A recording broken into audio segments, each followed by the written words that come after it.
Hey guys, it's Mr. Stevens here. I'm going to make this video going over the little activity that we're going to do on Thursday.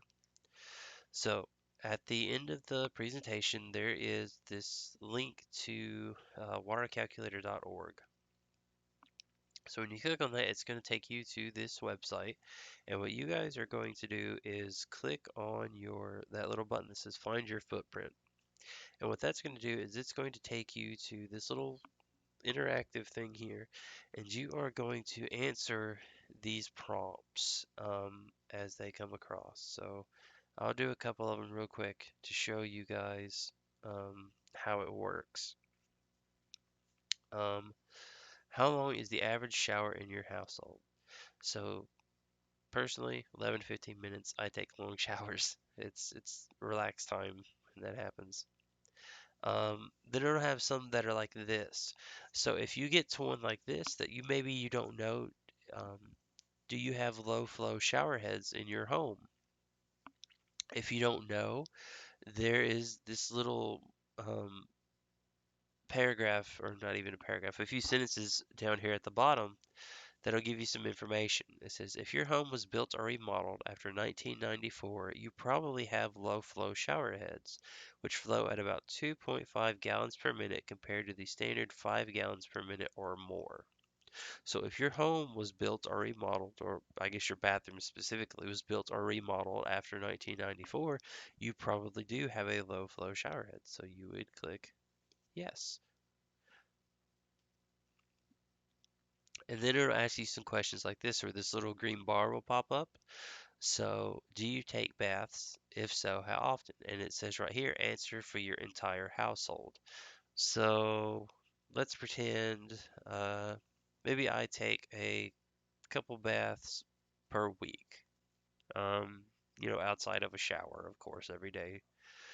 Um,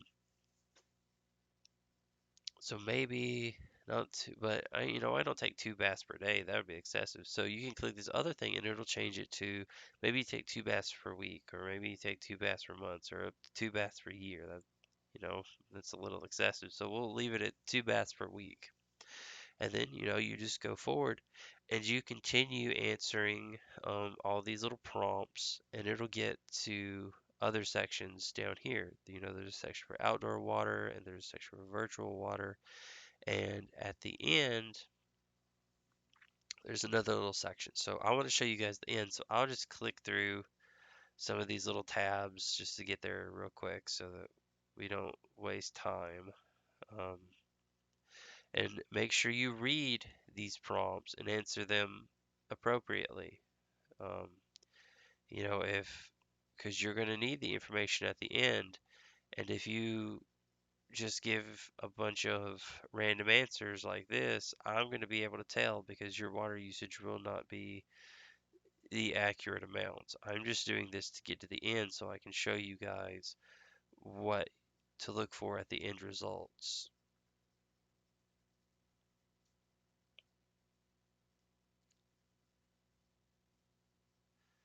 Choose your state, Alabama. Um, so this section is kind of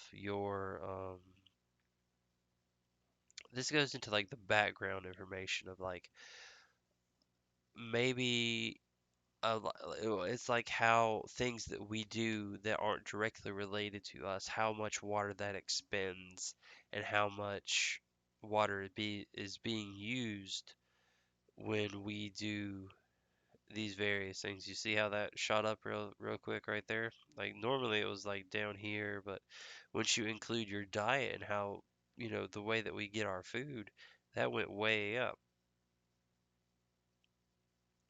So almost to the end.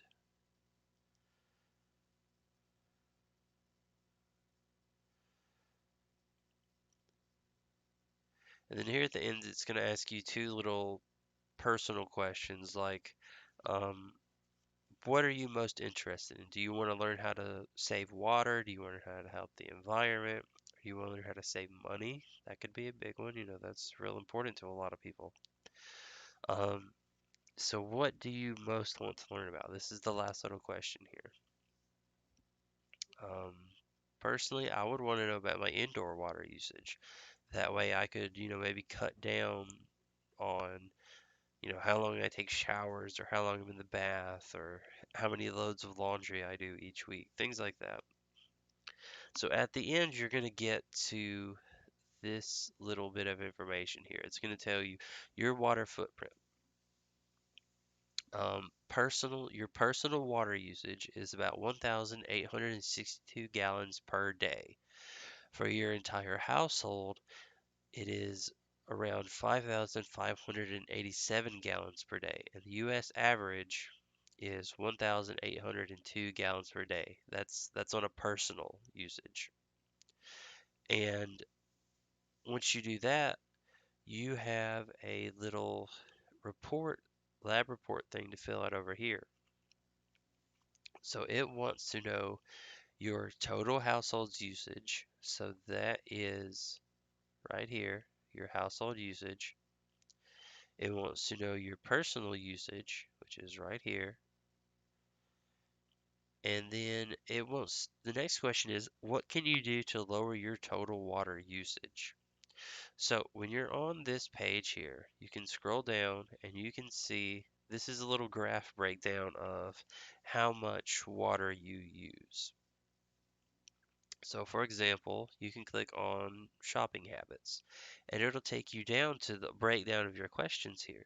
So this is my shopping habits. So for that one, I clicked that I like to shop.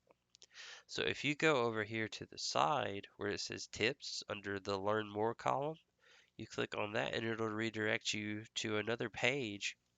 And this will give you some information on how to lower your water usage. So for example, it says, think before you buy. Do you really need to upgrade your phone to buy another pair of jeans? Americans shop a lot, and as a result, we have one of the highest water footprints in the world.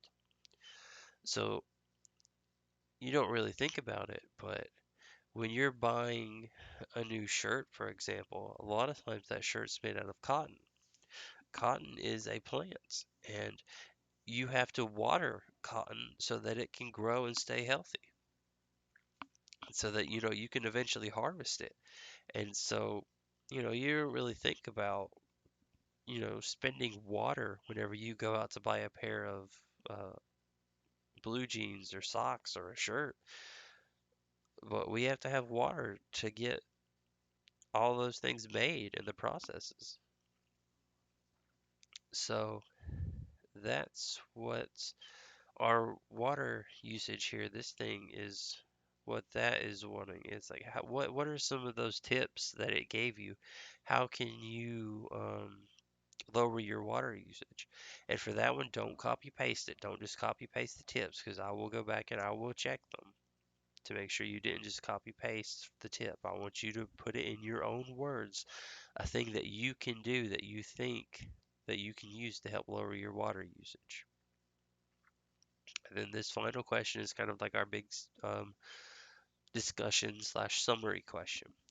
It says, we know that water is a limited resource. Do you believe water could become a source of international conflict or a source of business in the future? Why?